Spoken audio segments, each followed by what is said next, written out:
Je reviens vous voir aujourd'hui pour une vidéo un peu particulière que j'avais envie de faire parce que je me dis que ça permettait de me faire connaître un peu plus sur mes goûts, moi, ma vie, ma life. Donc voilà, il s'agit du tag des 50 choses à savoir sur moi, entre autres, hein, il y en a un petit peu plus quand même, mais bon, 50 faits sur moi que vous voudriez ou pas savoir. Voilà, à tout de suite. Je déteste la plage, et particulièrement en été. J'ai une peau extrêmement fragile qui ne supporte pas le soleil. Il se trouve que j'ai déjà attrapé un coup de soleil au mois d'avril sous un parasol, véridique.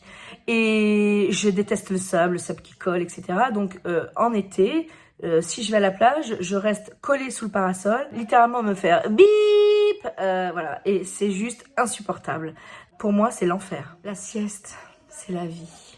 Je pourrais faire la sieste tous les jours, d'ailleurs, quand je suis en vacances et le week-end, c'est très souvent que je fais une belle sieste. Alors, c'est pas 12 minutes, hein. Pour moi, une sieste, c'est une bonne partie de l'après-midi. Et c'est tellement bon. J'ai la phobie des serpents. Alors, je sais que c'est pas très original, mais voilà, je peux pas, j'y arrive pas. Je m'appelle Stéphanie. Je m'étais jurée de ne jamais regarder la série télévisée The Big Bang Theory, car j'avais vu des extraits en français sur Canal+, et je n'avais jamais trouvé une série aussi débile de ma vie. Et puis ma cousine m'a encouragée vivement à la regarder parce qu'elle trouvait que c'était génial. Je me suis décidée en VO. Je regarde très souvent les séries en VO et les hors de questions que je regarde en français de toute façon. Et c'est l'un des plus énormes coups de cœur de toutes les séries télévisées que j'ai jamais eues. Donc, il n'y a que les imbéciles qui ne changent pas la vie. Et je suis extrêmement contente d'avoir découvert cette série en VO. Je procrastine beaucoup trop. Je ne porte jamais de robe et je déteste les talons.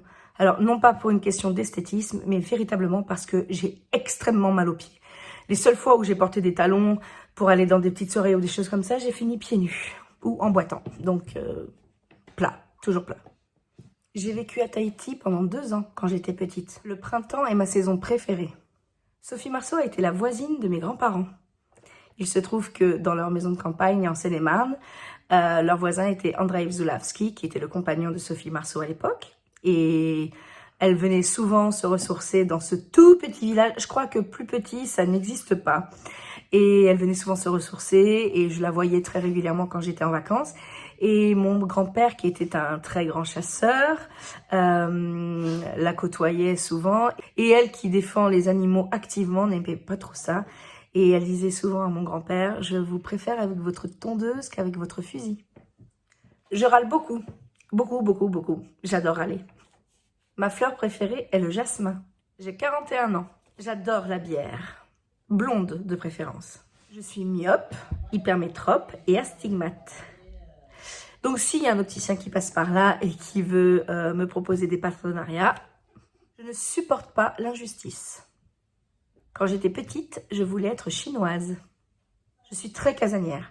Je peux rester chez moi tout le week-end sans bouger, sans aucun problème. Je peux lire en voiture sans aucun problème. Au contraire, j'adore ça. J'ai besoin au minimum de 8 heures de sommeil pour être en forme. Minimum. Je déteste le café. Mais alors par contre, je pourrais passer des heures au-dessus d'un sac de grains moulus. J'ai vécu en Guyane pendant 11 ans. Je suis toujours très en avance partout. Pour moi, être à l'heure, c'est être en retard. J'adore mes pieds et je déteste mes mains. C'est ballot, hein? Je déteste le sport, littéralement. Je comprends pas qu'on aime souffrir comme ça. Et par contre, j'adore nager. Je suis vraiment dans mon élément dans l'eau. J'étais en Thaïlande lorsque s'est produit le tsunami du 26 décembre 2004.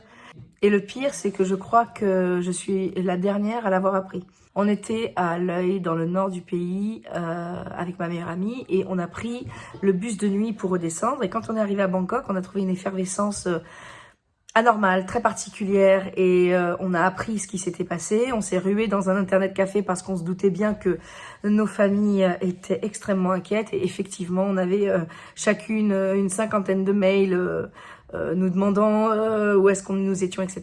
Ils étaient bien évidemment extrêmement soulagés. Et je n'ai pas su du tout ce qu'il s'était passé jusqu'à ce que j'arrive à Bangkok le lendemain. Je parle couramment anglais.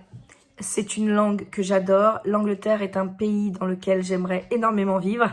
Là, je crois que ça va être compromis. De toute façon, je comptais pas y aller tout de suite, mais ouais, je crois que là, c'est compromis. Et c'est vraiment le pays pour lequel je suis le plus en adéquation. Que ce soit la langue, bien évidemment, la culture, le peuple anglais en lui-même. Je suis grande fan de ce pays.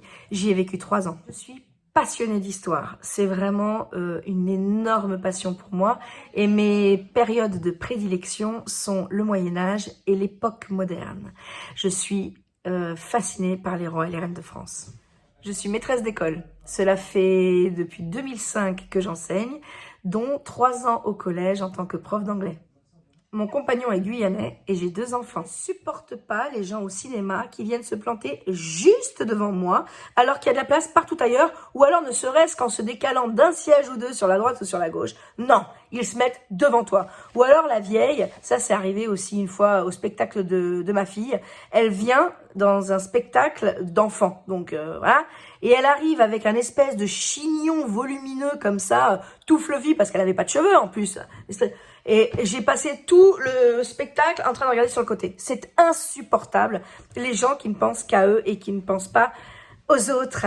Je déteste les légumes à la vapeur. Je ne suis pas rancunière. Le fait est que je suis assez colérique, je me fâche, donc en fait, il faut que ça sorte parce que sinon, ça m'opprime. Mais une fois que j'ai dit ce que j'avais à dire, ça retombe comme un soufflet et j'oublie tout. Je ne sais même pas pourquoi je me suis mis en colère 3 jours après. Ou alors je me dispute avec voilà, mon compagnon. Voilà.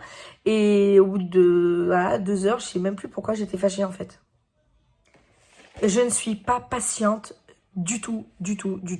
Ce qui est la qualité première requise pour mon métier. Mais ça va, je m'en sors quand même. Si j'en crois mon entourage, je chante plutôt bien. En rapport avec le fait que je n'aime pas la plage, je déteste la chaleur, cette sensation de moiteur, de transpiration, c'est vraiment insupportable. Donc même si ma saison préférée est le printemps, eh bien je me sens très bien en hiver. Car je pars du principe que quand on a froid, on peut se couvrir jusqu'à ce qu'on ait chaud, alors que quand on a chaud, même à un moment, la décence veut qu'on ne puisse plus rien enlever, et même comme ça, c'est insupportable. Les plats en sauce, rien que pour saucer. J'adore l'orage, le tonnerre qui gronde, les éclairs, et particulièrement quand je suis bien au chaud chez moi. Je ne sais pas mentir, mais vraiment, donc je ne mens jamais. Le problème, c'est que si jamais 3 jours après, on me repose la question, je ne sais plus si j'avais menti, si j'avais dit la vérité. Enfin, c'est juste une horreur. Donc, je me suis fait avoir plusieurs fois quand j'étais plus jeune et je pars du principe que je ne sais pas mentir. Donc, je ne mens pas. Je crois qu'on peut dire que j'ai une grande gueule. Quand j'ai quelque chose à dire, je le dis. Et ça m'a apporté des problèmes. Mais c'est comme ça. Je suis comme ça. Je ne sais pas cuisiner. C'est un constat. Je n'ai pas la main verte non plus. Hein. On peut le mettre en bonus. Je suis pas douée. Le truc est que si je suis une recette scrupuleusement, c'est au niveau de la cuisson que ça foire tout le temps. Et quand j'essaye moi-même de préparer des plats en rajoutant des nâches, c'est immangeable. Donc voilà, c'est ballot, mais c'est comme ça. J'ai une belle écriture. Ça ne sert absolument plus à rien de nos jours, mais pour moi c'est important. Et j'apprends à mes élèves à bien écrire également parce que pour moi c'est hyper important. Je parle très fort, trop fort. Je dis souvent que c'est à cause de mon métier parce qu'il faut que je parle fort, que j'ai une voix qui s'impose, etc. Mais je me rappelle très bien mon frère qui me demandait de bip tout le temps quand nous étions petits. J'ai beaucoup d'humour, j'adore faire rire les gens. Avoir le rôle du clown dans un groupe ne me dérange absolument pas. Alors, quelque chose qui est peut-être un peu particulier ou creepy, mais j'adore parler toute seule dans la rue en anglais. Ça me rend heureuse. Mon énorme point faible, c'est le nez.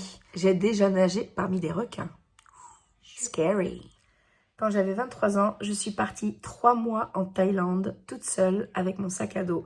J'avais quand même fait un petit itinéraire en amont pour savoir quelle ville je voulais visiter, à peu près combien de jours je voulais rester dans chaque ville. Et ça a tout complètement été chamboulé parce qu'une ville où j'avais prévu de rester 4 jours, j'y suis restée une journée. Et inversement, une où je comptais... rester qu'un seul jour, j'y suis restée une semaine. Voilà, j'avais un tout petit un tout petit itinéraire prévu dans ma tête. Je savais à peu près où je voulais aller, mais après, c'était vraiment en freelance. Je préfère le salé au sucré. J'adore la musique classique et l'opéra. Ce sont des musiques qui m'apaisent énormément et j'en écoute très très souvent, que ce soit dans la voiture ou avant de m'endormir. Mon compositeur préféré est Chopin. Voilà, cette petite vidéo bonus est terminée. J'espère qu'elle vous aura plu, elle est originale et moi j'aime bien regarder les tags des gens que je suis sur YouTube. Donc je me suis dit que pourquoi pas moi. Et puis c'était aussi une façon de un petit peu mieux me connaître, pour ceux qui ne me connaissent pas évidemment. Je vous dis à très bientôt dans un nouvel épisode de Livre d'Histoire. Ciao, ciao!